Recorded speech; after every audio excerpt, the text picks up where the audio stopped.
Kensukes Kingdom by Michael Morpurgo.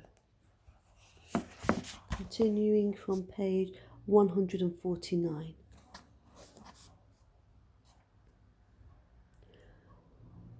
I woke up one morning and Stella was barking outside the cave. I got up and went out after her. At first she was nowhere to be seen. When I did find her, she was high up on the hill, half growling, half barking, and her hackles were up. I soon saw why. A junk! A small junk far out at sea! I scrambled down the hill and met Kensuke coming out of the cave house.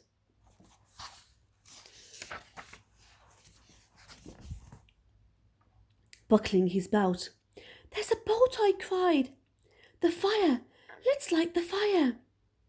First I look," said Kensuke, and despite all my protestations, he went back into the cave house for his binoculars. I raced up the hill again. The junk was close enough to shore. They would be bound to see the smoke. I was sure of it. Kensuke was making his way up towards me, infuriatingly slow. He seemed to be in no hurry at all. I studied the boat carefully, now through his binoculars, taking his time about it. "We've got to light the fire," I said. "We've got to." Kensuke caught me suddenly by the arm. "It is the same boat, Muskan. Killer men come. They kill the gibbons and steal away the babies. They come back again. I am very sure. I do not forget the boat. I never forget. They are wicked people. We must go quick. We must find all orangutans.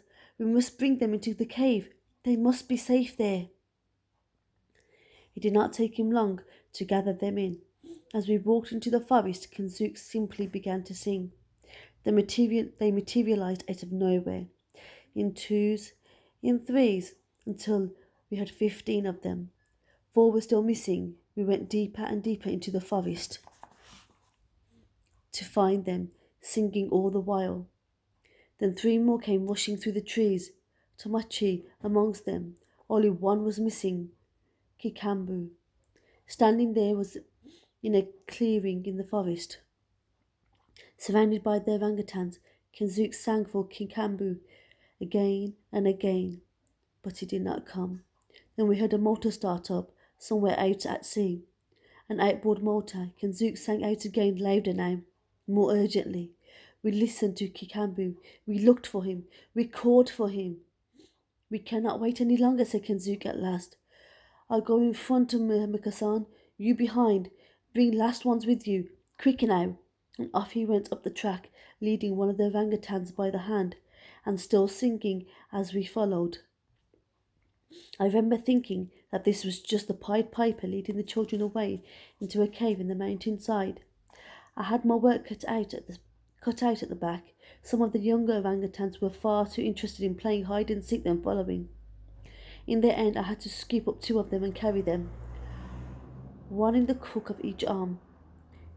They were a great deal heavier than they looked. I kept glancing back over my shoulder for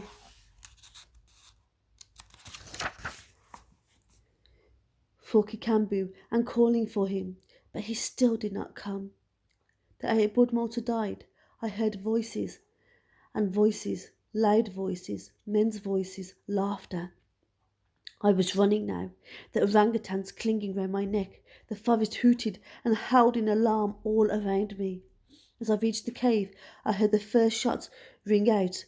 Every bird, every bat in the forest lifted off so that the screeching sky was black with them. We gathered the orangutans together at the back of the cave and huddled there in the darkness with them as the shooting went on and on. All of them, Tomochi was the most agitated, but they needed constant comfort and reassurance for Kensuke. All through this dreadful nightmare, Kensuke sang to them softly. The hunters were nearer, even nearer, shooting and shouting. I closed my eyes. I prayed. The orangutans whimpered around as if they were singing along with Kensuke. All this while Stella lay at my feet, a permanent growl in her throat.